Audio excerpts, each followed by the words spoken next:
Good morning, afternoon, or evening. Thank you for tuning in to this episode of Yes, I'm Biased, but Here's Why. I'm your host, Monique James. This is a podcast where we dive into polarizing topics and explore the things that influence how we feel about those topics. Dare I say, our own bias. So please, share, like, and subscribe wherever you listen to your podcast. Let's dive into today's topic.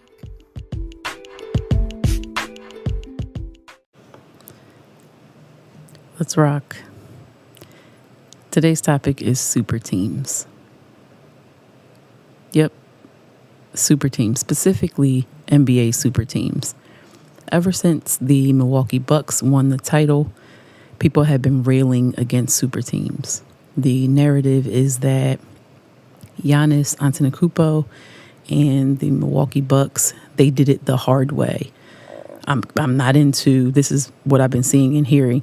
I'm not into super teams. This is the way you do it. You grind it out. And so I've been thinking a lot about it because I think that narrative is silly. Certainly everybody has a right to their opinion. I'm talking about mine. I think we need to talk about what exactly a super team is and whether or not people are really against, air quotes, super teams, or if they just like the illusion that there's a person who is obtaining things in a difficult way. So the way I see it, super teams always win titles. If you have a team that is good enough to beat everybody else in the NBA and come out on top, it's a super team. So I think the concept of super team has become something different. And a lot of that has to do with the fact that LeBron James took his talents to South Beach. So I don't really think this idea of a super team makes any sense in the context that it's being discussed. But I will admit, I'm biased, but here's why. When we start to think about a super team or just a basketball team in general, let's start there. We'll think about a basketball team. Here's the reality. I know I'm biased because I played basketball. I played at a pretty high level. I chose not to play in college, but not because I wasn't recruited to play in college. I just took a different path.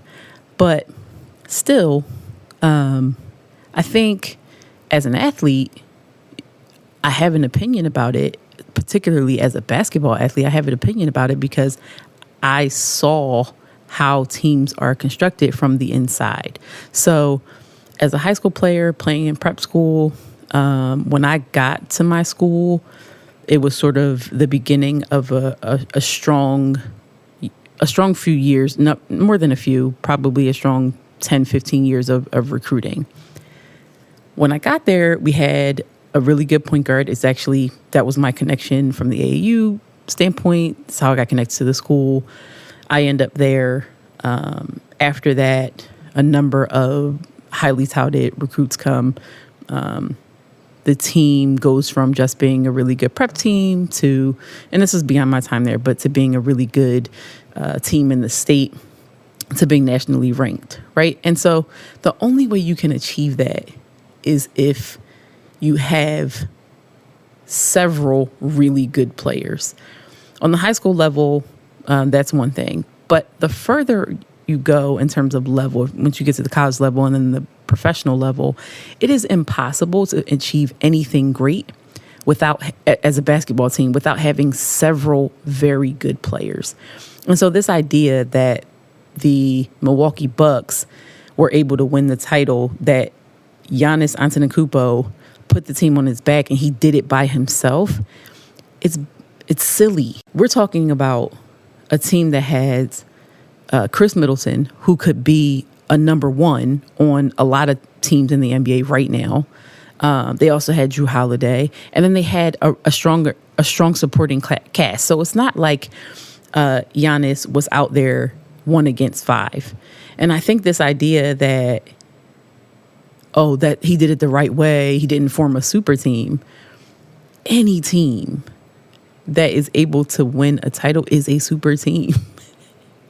Like, historically, the idea just doesn't jive, because Giannis had amazing statistical performances. He definitely did, to come back from that, from a deficit to win 4 straight games and close it out.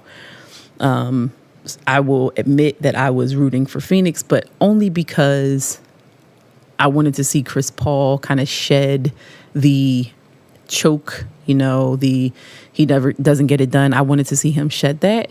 And then also, I'm a big Monty Williams fan. So I wanted to see Phoenix win for those reasons, but I really wasn't invested in either team.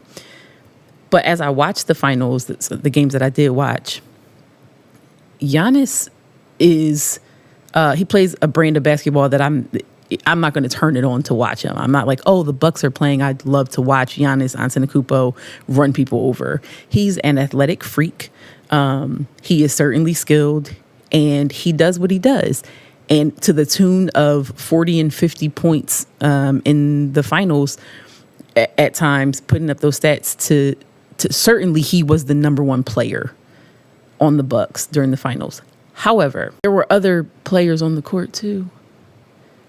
So this narrative that somehow, he did it the hard way, as if winning a title with more highly touted players on the team is easier. That's simply not the case. I think if you look at, I went back and I looked at the championship players or championship teams over the last 10 years. So from 2011 to this past year. So we've got in 2011, the Mavericks beat the Heat. And this is the first year of LeBron taking his talents to South Beach. And I really feel like this is where the hate of the air quote super team began, even though there were super teams before. What do you call a team with Kobe and Shaq? It's not a super team. What do you call a team with David Robinson and Tim Duncan and Manu Ginobili and Tony Parker? That's not a super team. I never saw people get upset at the Spurs winning. Is the issue that there are several Hall of Fame level really talented players on one team? Or is the issue when players take control of their own destiny? That is what I see as the issue.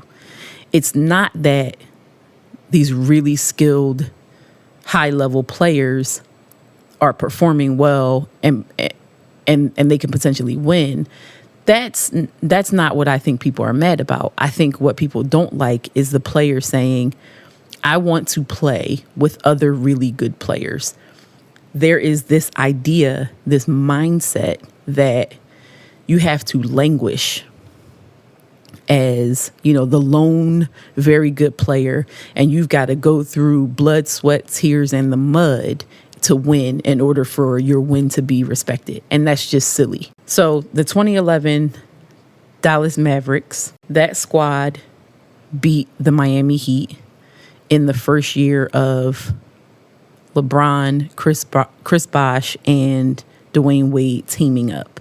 So think about who was on that roster, on the Mavericks roster. You had Jason Kidd, Hall of Famer, now the Mavs coach. You had Dirk Nowitzki, Hall of Famer, on that team. At the time, Tyson Chandler was a pretty highly touted big. You had Sean Marion, who had found a lot of success. You had Peja Stojakovic. Caron Butler was a highly touted player at the time. But you certainly had in Jason Kidd and Dirk Nowitzki 2 future Hall of Famers at the time.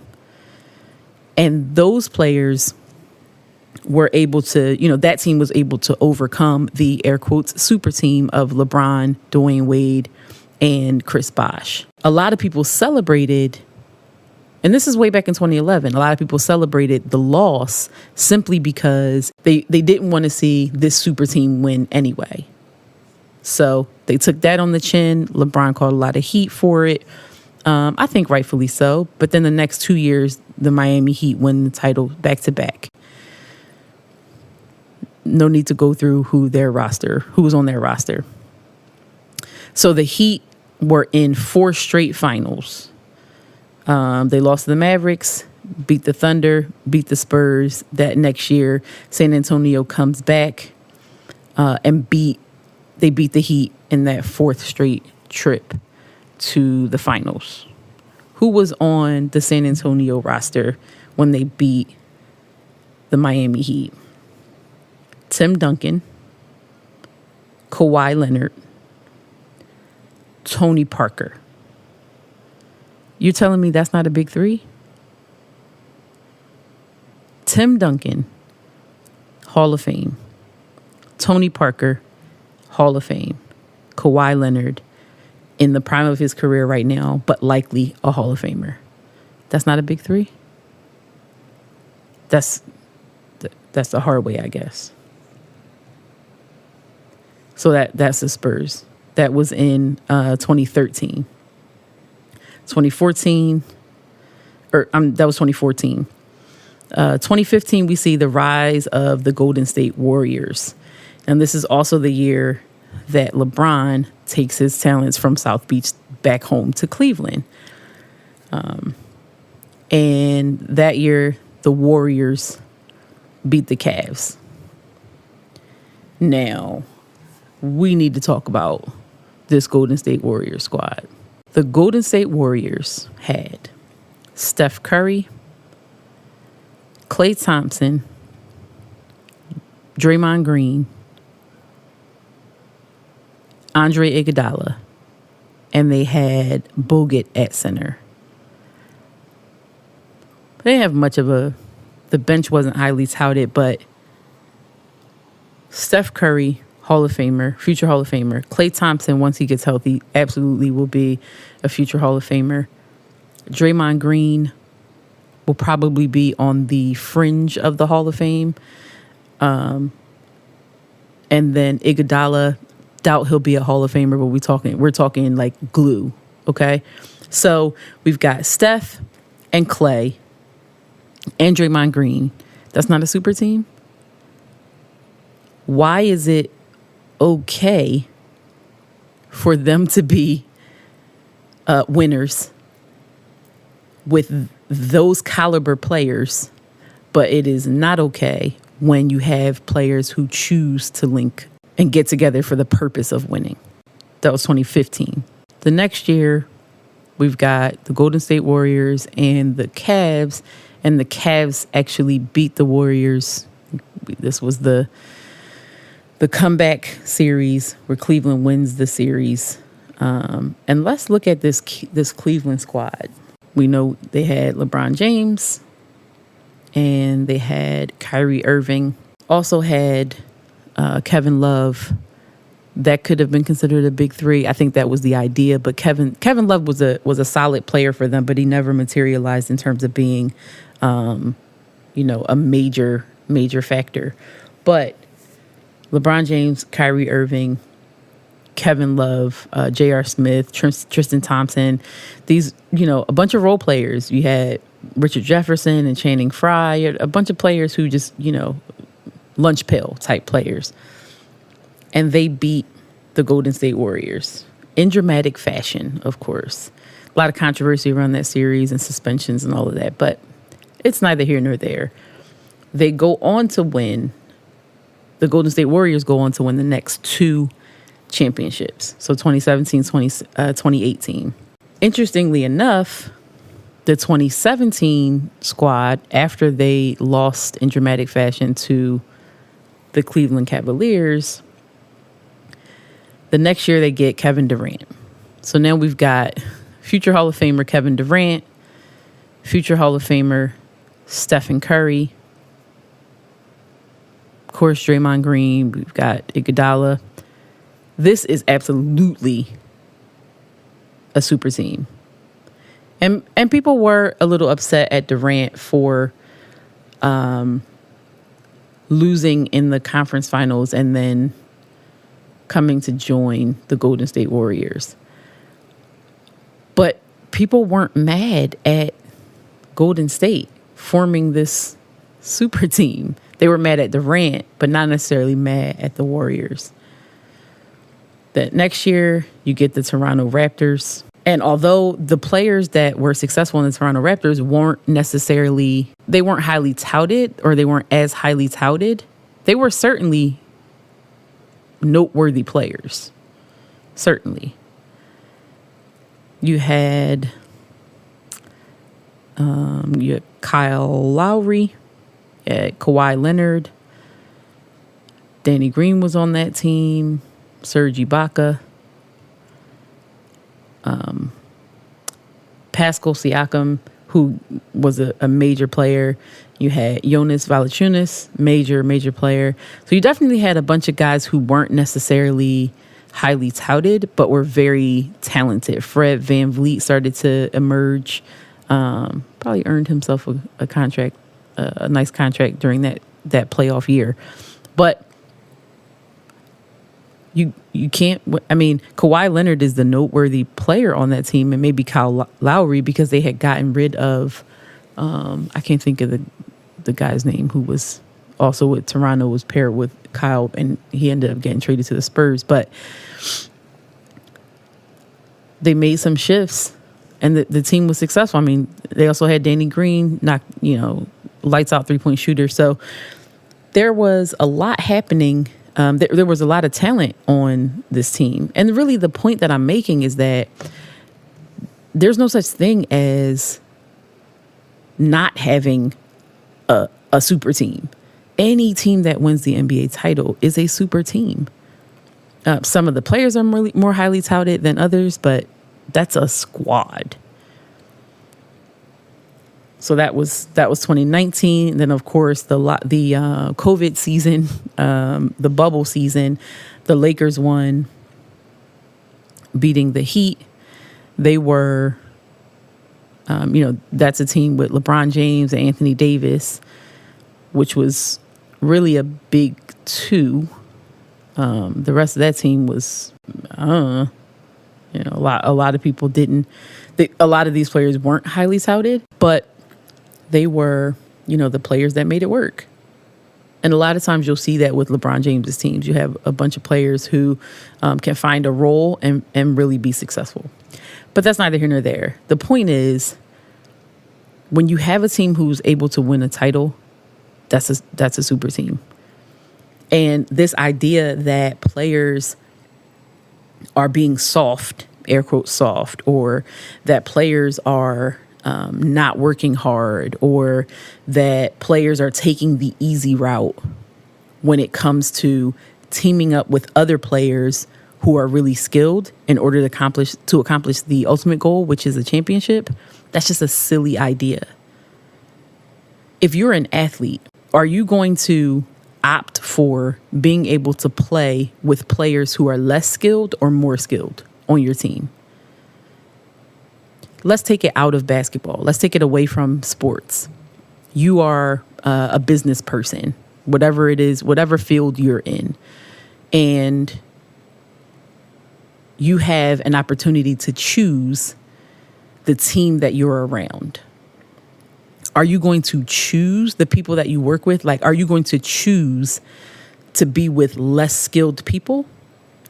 Or are you going to choose to have the people around you who are very skilled and who have skill sets that complement yours so that you can be as successful as possible?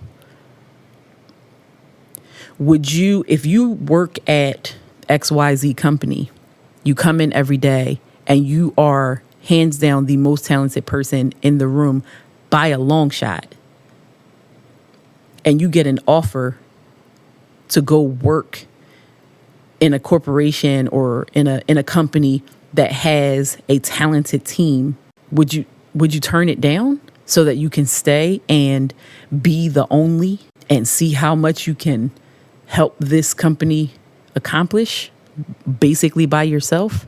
You wouldn't. It doesn't make sense. Unless, of course, you like mediocrity. So this concept of, I don't think much of teams that win when they have a super team. You look at the New Jersey Nets, they got hit with injuries, but you've got James Harden, Kevin Durant, Kyrie Irving teaming up on the Nets, and the expectation is that they will win a title. Both Kyrie Irving and James Harden were hurt in the playoffs. Kevin Durant couldn't carry them. He got flack for that too. Like, you're not one of the best ever because you couldn't beat every other team alone. It's silly. The last thing that I want to just point out is that much of the issue is not with the players on the team, or that teams are together, or that teams have a number of players who are very good, or who are exceptional, or ranked in the top, among the top in the of the league. I don't think that's the issue. I think that the issue is more so that, I think there are two issues. One is that players are making these decisions themselves, and they aren't waiting to be traded to the right team or hoping that they end up with the right teammate, but they are actually making the decision and pulling the strings themselves. People do not like it when athletes step outside of the parameters of the gaze. And by the gaze, I mean people, like fans, gazing at them, feel like those players are there for their entertainment. And when they do things that that people don't approve of, then they have an issue. If they go outside of these arbitrary rules, then people have an issue with it. They got a problem. So I think that's one issue, is that these players have taken their futures into their own hands. And before I get to the second point, I find it interesting. There's a contrast, or there's a conflict, I should say, because on the one hand, people say, oh, these are spoiled athletes. They need to play for the love of the sport. They don't care anymore. It's all about money. And then when those same athletes set the financial implications aside and say, they oftentimes have to take less money to play together. I'm going to set all of that aside so that I can give myself a better shot at winning, because winning is what's important. Then it's, oh, they're soft. They couldn't do it on their own. That all they care about is stacking their team, and they just want the easy road. Which one is it? Is it that you want them to really care about winning and take the steps to do that?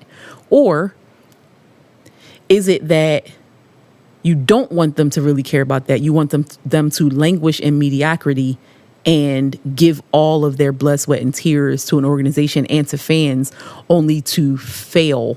In order to beat everybody else in the NBA and win a title, you have a super team. And more than likely, you have one or more superstars. So I think that's my first point. And then the second point is, there is this false idea that in order for your accomplishments to really matter, you have to take the hard road. That's like the same thing as struggle love. Why is it that my title, my championship, my win doesn't mean as much if I position myself to have the path of least resistance? I still won, didn't I?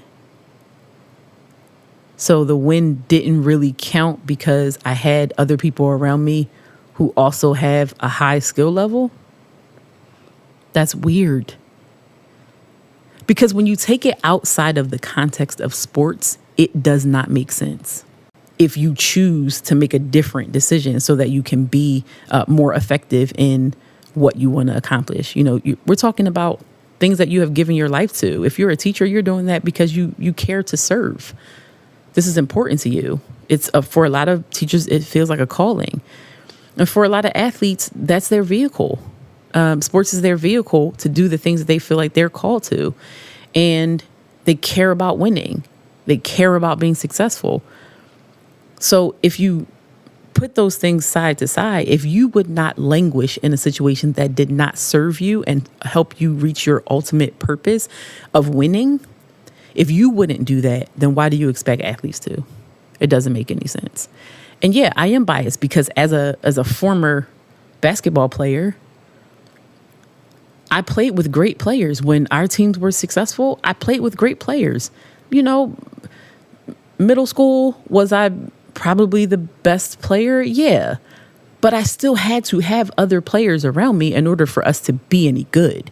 So when we reached certain pinnacles, I had other players who were around me. So I'm biased against this idea that super teams are somehow less worthy of praise and adulation for winning than teams that aren't considered super teams because they don't have the players that are labeled superstars. I am biased. And it's because as a former athlete, I know that in order to achieve anything, you've got to have great people around you. That's just the way it is. So thanks for tuning in. Really enjoyed getting to get this topic off my chest. If I was rambling, I'm just telling you how I feel. I've been wanting to talk about this for a long time. So thankful for listeners that will let me, sometimes get things off my chest. Appreciate you guys so much. Thank you for tuning in. Come back and tune in next time for Yes, I'm Biased, but here's why.